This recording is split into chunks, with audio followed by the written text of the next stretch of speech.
তবে যাই বল, দিনকাল আর আগের মতো নেই। আগে মানুষ মানুষকে সাহায্য করতো, বিপদে আপদে ঝাঁপিয়ে পড়তো, আর এখন কেউ এতটুকু সাহায্যের হাত বাড়িয়ে দেয় না। কেন রে, কি হলো আবার? আরে আর বলিস না, সেদিন হাতে একদম টাকা ছিল না, তার উপরে তোর বৌদি আবার বায়না ধরলো যে তাকে নিয়ে এক্সপ্রেস ধাবায় যেতে হবে, আর বইয়ের মুখের ওপর তার না বলতে পারি না। সেই কারণে সন্তোষের কাছে গেলাম, বললাম 1000 খানেক টাকা দিবি। তো মুখের ওপর না বলে দিল।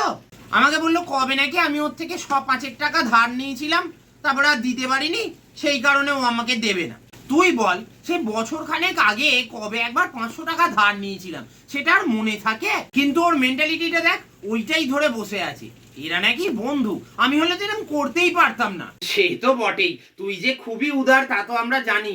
যাকে শোন না, বলছি যে আমার আজকে 5 টাকা একটু দরকার, মানে ওই মায়ের ওষুধগুলো শেষ হয়ে গেছে, একটু ওষুধটা কিনবো। আমি মাসটা কাবার হলেই তোকে দিয়ে দেবো, একটু ম্যানেজ করে দে না ভাই। আরে তুই এরকম ভাবে বলছিস কেন? আরে বন্ধু হয়ে বন্ধুর পাশে দাঁড়াবো না, কিন্তু কথা হচ্ছে আমার হাতে একদম ক্যাশ নেই জানিস। বেশ ঠিক আছে, তুই অনলাইন করে দে না।